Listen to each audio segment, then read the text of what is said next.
It's like, so, good evening, Nuyorican. Because I'm here, I'm going to start with a piece that mentions El Reverendo Pedro Pietri. And it's called Looking for My Citizenship. When I am unsure of who I am, I pick up my dominoes and search out El Reverendo Pedro Pietri so we can pray for clarity. I find him in front of the botanica. We slam the bones onto a card table, become domino table, become seat of divination. He fingers a 00 y canta la borinqueña. If you can't fly, swim to the Spirit Republic of Puerto Rico, he tells me. So I wait in line at the Puerto Rican passport agency, listening to the click-clack of the monja who types my identity into a dream I have every madrugada. Where you headed, my friends ask, a state of mind. Where Plena always comes to my rescue, banging out the news from El Barrio, or Loisaida, or El Bronx, all places I run to, then from, then back to again. Borderless.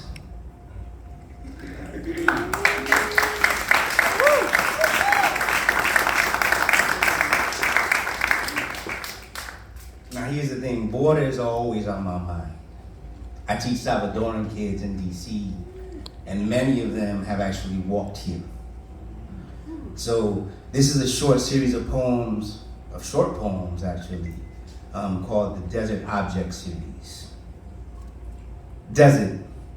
The sun wants to melt me into sands that would cover the reminders of me. Wants to bleach bones left exposed, turn them into landmarks passers-by will ignore. Desert Object 1, zapatos. Shoes, a child size 3 worn. They know more miles than they should. How old were you? Do the number of holes in the soles match your losses? Desert Object 2, Diccionario Inglés Español. Spanish-English dictionary, pages yellowed by use and sun. What were you hoping to say? Wanted to say, you are the reason. Wanted to say, I am need. Wanted to say, my child is like yours. Wanted to say, a dream is built out of necessity. Wanted to say, separation is never a decision made lightly. Desert Object 3, botella de agua con crucifijo, water bottle with crucifix. Does this make the water holy? When lips were parched, did this water bless them? When it was left behind, was the lack of it torture, a nail puncturing flesh? Desert Object 4, caja de cigarrillos, a pack of cigarettes, only 4 left. How long have you been traveling? Did you smoke one every morning as a simple routine to hold on to? Did you exchange one for conversation between drags? Was it your last?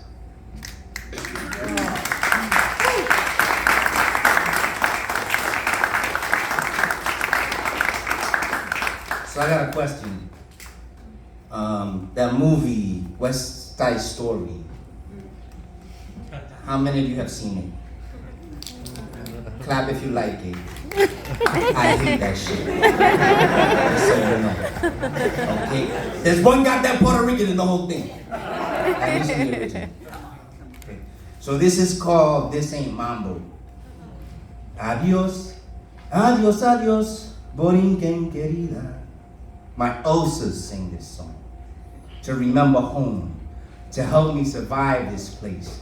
Shots heard, pacata pikiti, or is that Tito playing his timbal? Sticks on skin always remind me of gunfire and dancing. Baila Maria, baila. Maria, I just met a girl named Maria. And no matter how she mambos, she ain't never gonna be Puerto Rican.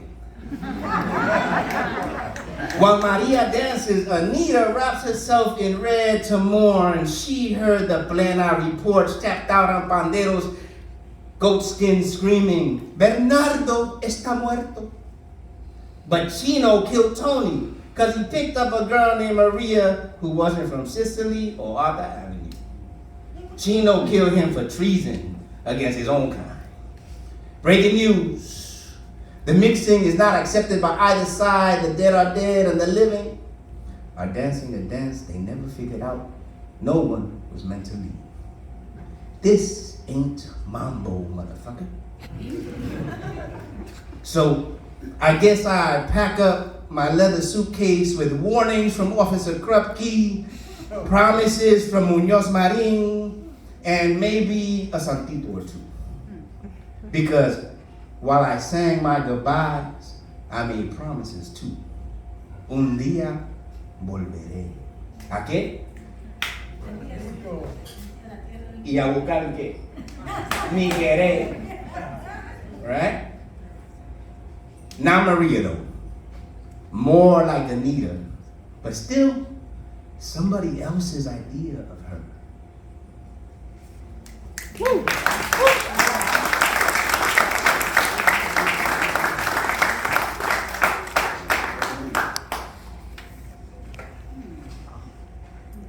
So, my grandfather, when my father left Puerto Rico, the only thing he could ask him was, ¿Pero por qué te vas? And this was 1960 something. And this is called ¿Por qué te vas?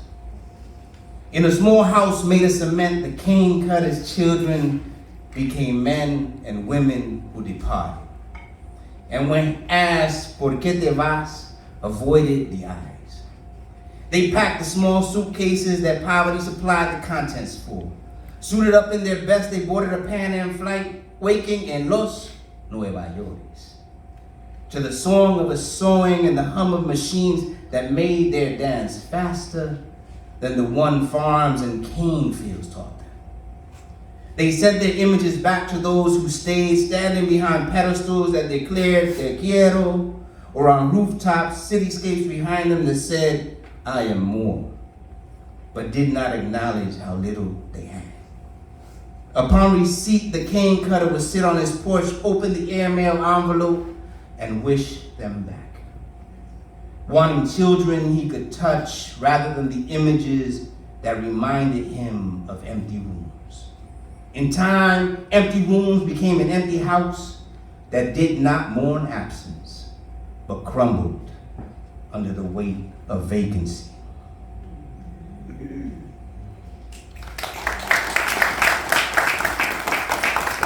I think I've got time for two more, right?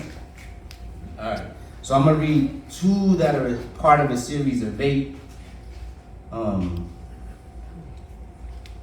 they go like this.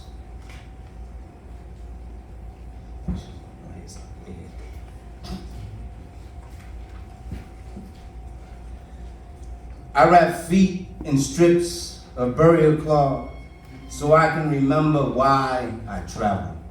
I watched others leave until their bodies became a distance to travel.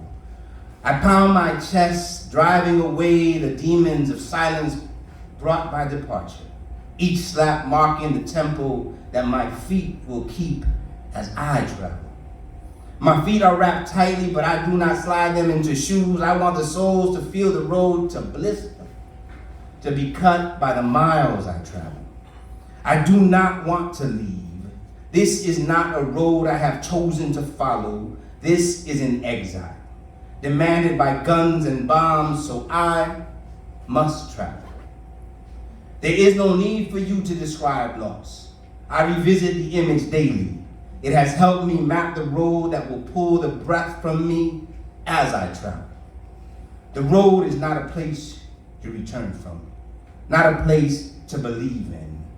I have left belief behind with the carcass of a home that bid me travel.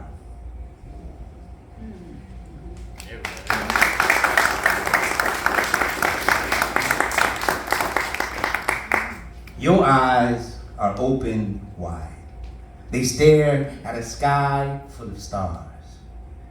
Are the constellations a single entity or a multitude of stars? The heavens seem to tremble if you stare long enough. Do your eyes see the couples dancing in the brightness of the stars? Do Orion and Cassiopeia listen to boleros filling the space between them? Do they grab hold when no one's watching and dance? Or are they just stars? Is this a magic trick?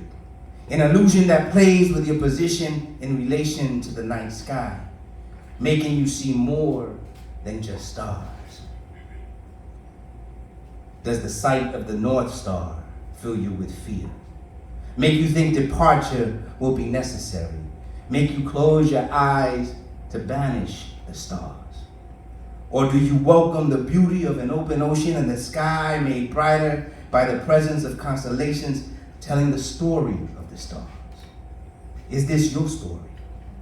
One where darkness is filled only with the light of small dots spread over the miles you must travel, a road of stars.